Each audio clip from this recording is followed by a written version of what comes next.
Rote hari ini. Selamat pagi pendengar, Anda mengikuti rangkaian informasi yang terangkum dalam Rote hari ini, edisi Selasa 23 Juni 2020 dari Rote dan seputaran Nusa Tenggara Timur. Ada beberapa informasi yang menjadi rangkuman Rote hari ini di antaranya.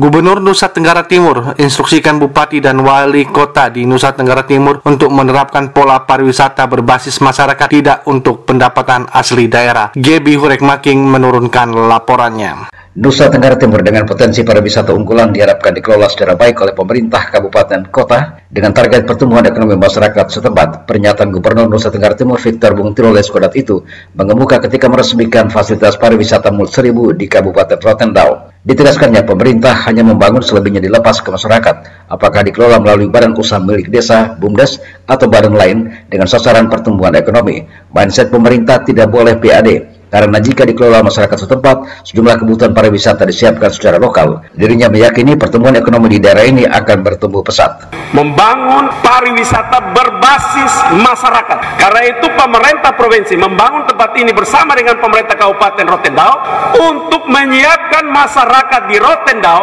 dengan contoh soal seperti pagi hari ini kita lihat, menjadi masyarakat yang berpikiran maju, menjadi masyarakat pariwisata. Mereka mampu mengelola tempat ini. Jadi pelan-pelan yang kelola tempat ini harus masyarakat. Pelan-pelan pendampingan datang dari pemerintah, lalu pemerintah bergeser. Mindsetnya tidak boleh pemerintah PAD. Ingat baik-baik. Mindset pemerintah tidak boleh ke PAD. Mindset pemerintah adalah masyarakat bertumbuh ekonominya. Kalau itu terjadi, saya dapat pastikan bahwa pertumbuhan ekonomi di daerah ini akan berkembang. Sementara itu, Kepala Biro Humas Setda Provinsi Nusa Tenggara Timur Jelamu Ardu Marius diminta komentarnya terkait pengeresmian fasilitas wisata Mulut Seribu kepada RRI, mengatakan ada 6 titik di Nusa Tenggara Timur yang segera diresmikan tahun ini. Rotendao menjadi kabupaten pertama yang dikunjungi untuk pengeresmiannya. Mantan Kepala Dinas Pariwisata Nusa Tenggara Timur itu juga minta masyarakat Rotendao bisa menjaga objek wisata yang menjanjikan ini, yang bisa dikembangkan lagi dengan sejumlah item pariwisata. Kita harapkan masyarakat Rotendao untuk bisa menjaga kawasan Mulut Seribu ini, karena satu waktu dia akan menjadi tempat wisata internasional yang luar biasa, yang sangat diminati, dan orang bisa datang ke Rote, tidak hanya ke Nembrala ya. Mulut Seribu satu waktu ya kita bisa akan kembangkan berbagai banyak item wisata ya. Jet ski ya, lalu kemudian dayung, bisa lomba dayung di sini karena indah sekali ya, dan festival budaya bisa dilakukan di sini. Ini adalah salah satu dari 7 destinasi wisata yang dibangun oleh pemerintah Provinsi Nusa Tenggara Timur ya, selain di beberapa kabupaten, di 6 kabupaten lainnya. Pengembangan pariwisata Mulut Seribu, pemerintah Provinsi Nusa Tenggara Timur dengan dukungan pemerintah Kabupaten Rotendao telah menyelesaikan pembangunan 4 cottage, 10 kamar dan 1 resto untuk kenyamanan berkunjung wisatawan baik mancanegara maupun wisatawan domestik. Dari Belanda Selatan, NKRI, Gebi Hurekmaking melaporkan. Kementerian Pekerjaan Umum dan Perumahan Rakyat Republik Indonesia melalui Balai Pemukiman dan Perumahan Wilayah Nusa Tenggara Timur telah memulai rehabilitasi Stadion Oepoi Kupang sejak pertengahan Juli 2020. Selengkapnya kita ikuti laporan Allo Tani. Proses dimulainya pengerjaan rehabilitasi Stadion Oepoi Kupang oleh Kementerian Pekerjaan Umum dan Perumahan Rakyat Republik Indonesia terpantau berjalan sesuai perencanaan, yakni pada Juni 2020. Sebagaimana pantauan RRI di Stadion Oepoi Kota Kupang, Nusa Tenggara Timur, proses rehabilitasi diawali dengan pembongkaran tribun bagian selatan dan utara, serta perlahan-lahan juga dibongkar tribun utama. Menurut Kepala Balai Pemukiman dan Perumahan Wilayah NTT Herman Tobo, sejumlah item yang dikerjakan adalah tribun utama termasuk atap, tribun bagian utara dan selatan, toilet, dan kantor kuni. Sedangkan lapangan utama hanya ditanam rumput. Rehabilitasi Stadion Oepoi Kupang menggunakan APBN tahun 2020 senilai 14 miliar rupiah lebih. Rehab stadion utamanya, podium utama, mulai dari tribun atap, tribun kiri, tribun kanan. Lapangan mungkin ada perbaikan rumput aja. Kalau yang podium utama itu kan semua dari bawah sampai atas. Targetnya sampai kapan? Desember. Anggaran jadi 14 sekian, Pak. Sementara itu, Direktur Utama PT 2 Sekawan Kupang, Haji Darwis, selaku pemenang tender dan pengerja proyek rehabilitasi Stadion Oepoi Kupang menuturkan, pihaknya berkomitmen menyelesaikan pengerjaan proyek rehabilitasi Stadion Oepoi Kupang tepat waktu, yakni pada Desember 2020 dalam jangka waktu 180 hari kerja. Ya, memang kita harus berkomitmen sesuai dengan bunyi kontrak yang ada bahwa kita harus menyelesaikan itu per Desember dalam waktu 180 hari kerja, dan itu biaya yang kita sudah disiapkan oleh dari PUPR dan dari APBN itu senilai kurang lebih 14 miliar untuk pekerjaan itu, dan sekarang sudah mulai berjalan sesuai dengan target-target yang sudah kita skedulkan. Alhamdulillah sekarang sudah mulai aktivitas di lapangan. Mudah-mudahan berjalan ini tidak ada kendala dan bisa tercapai apa yang kita harapkan. Berkaitan dengan mulai direhabilitasinya Stadion OEP Kupang sebagai salah satu stadion kebanggaan masyarakat olahraga Nusa Tenggara Timur, pelaku olahraga kriket Nusa Tenggara Timur Dr. Anus Ambo menyampaikan terima kasih kepada pemerintah pusat melalui Kementerian PUPR RI karena telah menaruh perhatian besar untuk mendukung penyediaan sarana prasarana olahraga di NTT. Pihaknya berharap rehabilitasi Stadion OEP Kupang berjalan sesuai jadwal agar para atlet dari berbagai cabang olahraga dapat memanfaatkan sarana olahraga tersebut untuk berlatih dalam meningkatkan prestasi olahraga dari bumi Floba Murata. RRI Kupang, Alotani melaporkan.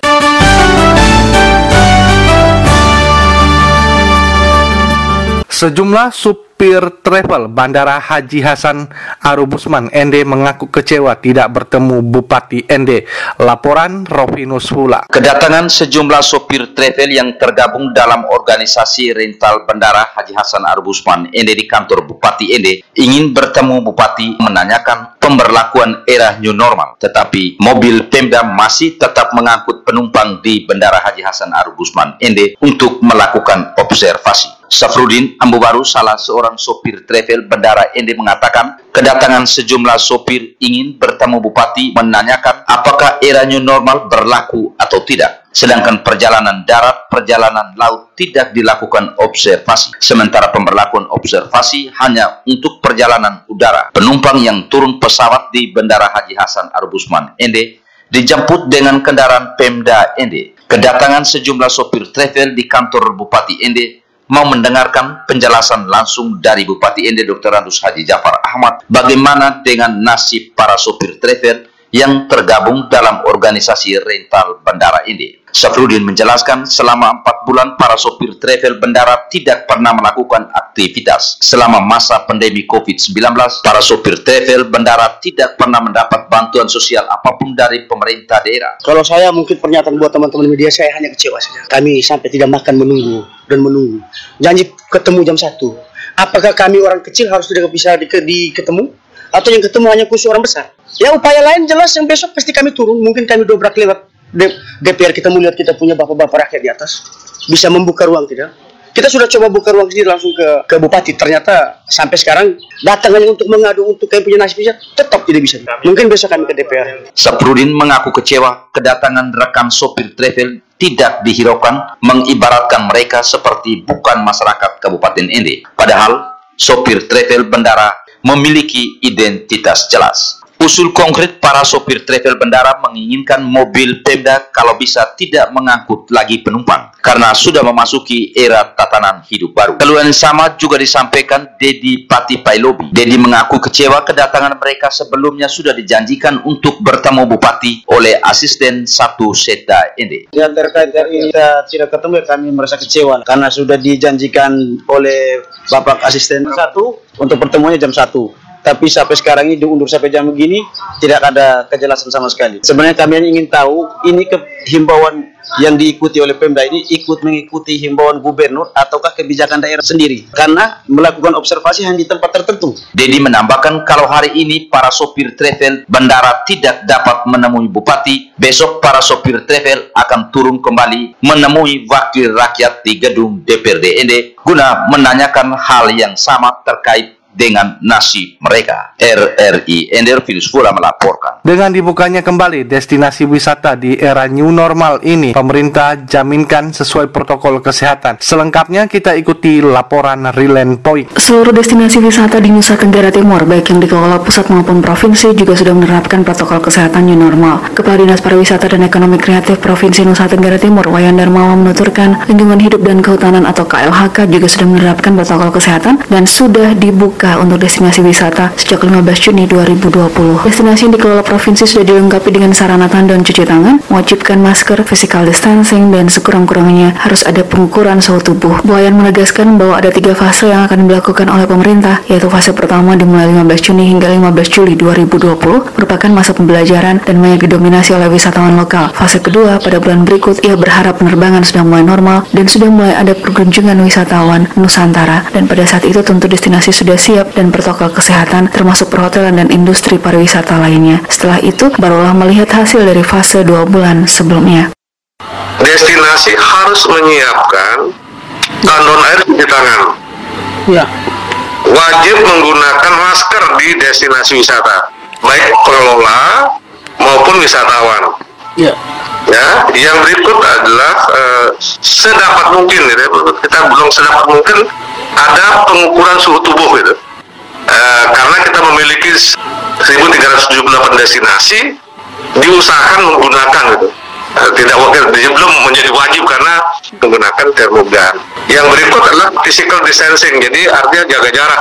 Justru sekarang destinasi terutama yang konservasi, destinasi outdoor, jadi destinasi di luar ruangan kayak di destinasi alam itu menjadi prioritas yang dibutuhkan wisatawan. Sementara itu, antropolog Gregorius Nyambasu menjawab kebijakan pemerintah tersebut, mengatakan pemerintah harus lebih baik lagi dalam hal protokol kesehatan dalam membuka destinasi wisata di era new normal ini. Pengawasan harus lebih lengkap dan lebih memperhatikan kesiapan untuk kaum disabilitas, karena pemerintah juga harus belajar rendah hati dalam memperlakukan protokol kesehatan di sekitar kita. Menurutnya, jika berani mengambil keputusan untuk membuka destinasi wisata, maka artinya pemerintah siap untuk menjamin seluruh masyarakat NTT dengan keberadaan masing-masing untuk siap beraktivitas dengan aturan yang ketat untuk menghindari penyebaran COVID-19.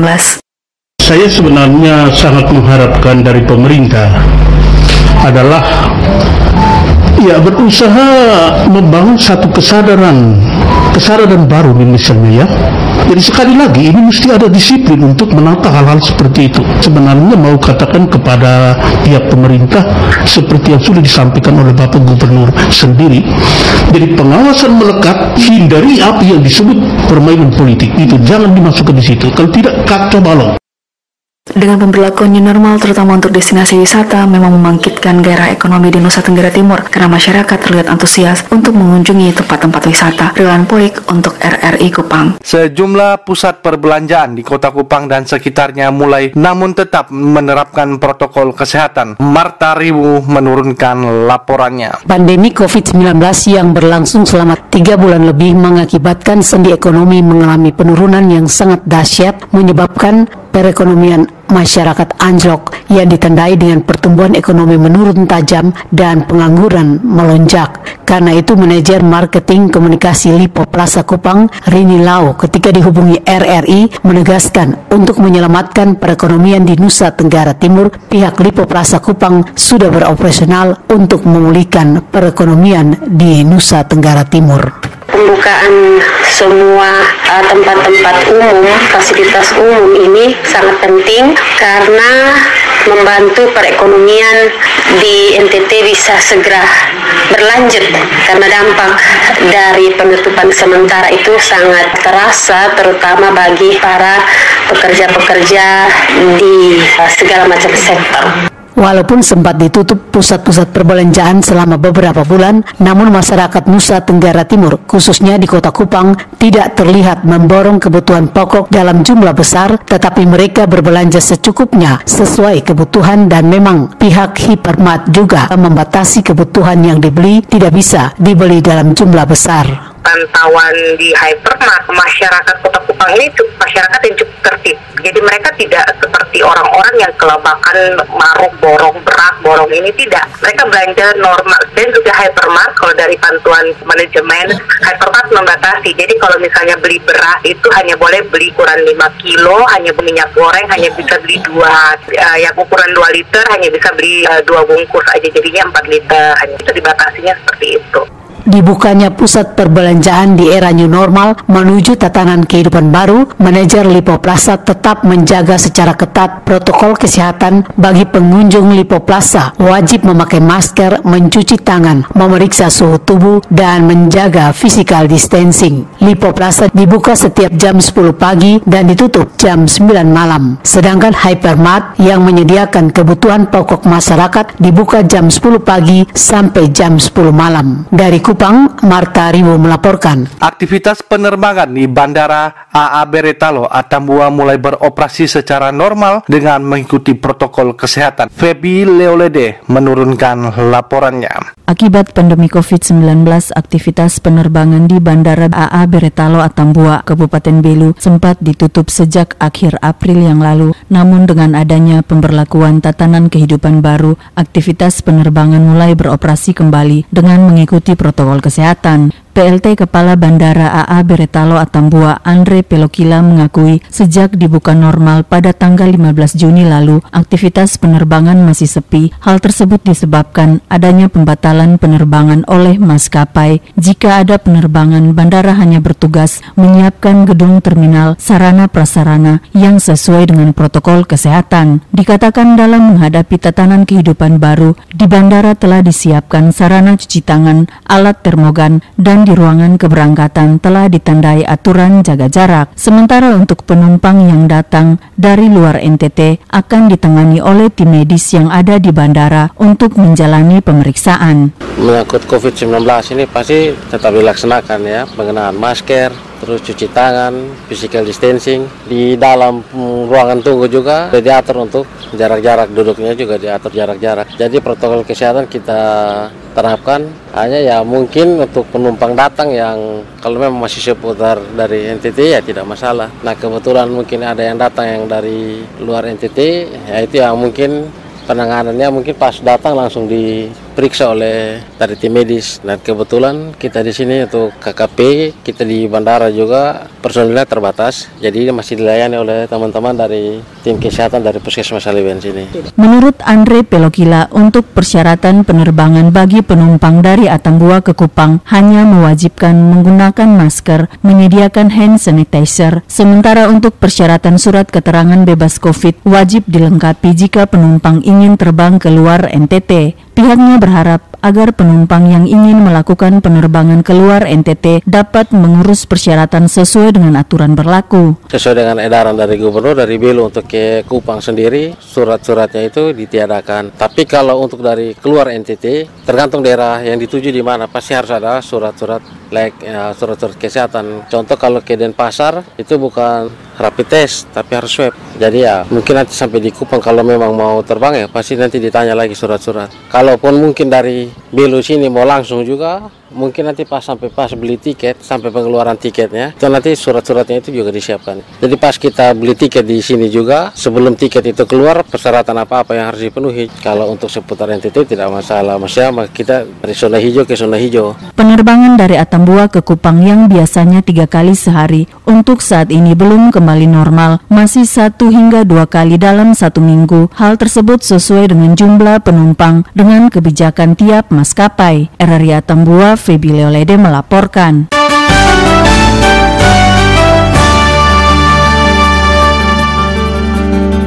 Pendengar, demikian rangkaian informasi terkini yang disampaikan melalui Rote hari ini.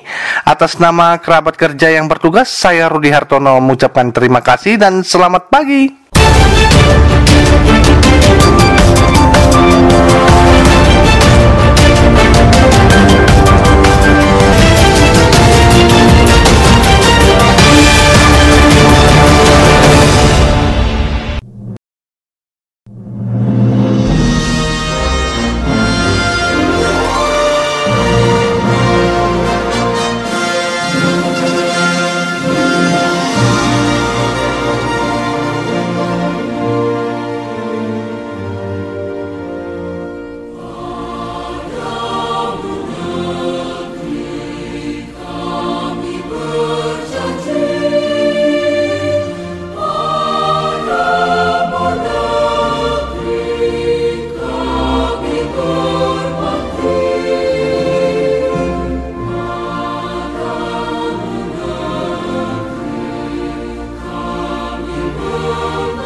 Selamat datang di Tatanan Kehidupan Baru. Kita saat ini dihadapkan pada ketidakpastian. Tidak pasti kapan corona akan berakhir. Banyak ketidakpastian yang harus kita hadapi. Di satu sisi, virus corona juga telah merubah banyak hal di kehidupan kita tanpa kita sadari. Jika Anda ingin tetap bisa bertahan dan selamat dari pandemi ini, sebaiknya persiapkan diri Anda untuk beradaptasi dan menjalankan tatanan kehidupan baru. Dalam prediksi tatanan kehidupan baru, kesehatan dan kebersihan menjadi komoditas nomor 1. Ketakutan orang-orang akan terserang virus membuat semua orang kini semakin ketat menjaga kesehatan dan kebersihan jika kita keluar rumah. Akan banyak kita temui wastafel dadakan di mana-mana. Hand sanitizer menjadi barang yang paling dicari. Orang mengenakan masker kemana-mana. Selalu menjaga jarak saat melakukan kegiatan dan tidak berkerumun, dan tidak melakukan kontak fisik meski itu hanya sekedar bersalaman. Vitamin dan jamu menjadi barang yang banyak dikonsumsi selain makanan pokok. Sebelum bepergian, orang akan dicek dulu suhu tubuhnya dan tidak akan diizinkan melanjutkan perjalanan jika terindikasi tidak sehat. Dan akan selalu dilakukan cek suhu tubuh ketika berkegiatan sosial seperti di mal, rumah makan, atau di mana saja. Tidak menutup kemungkinan ke depan orang akan diwajibkan membawa dokumen kesehatan pribadi saat bepergian.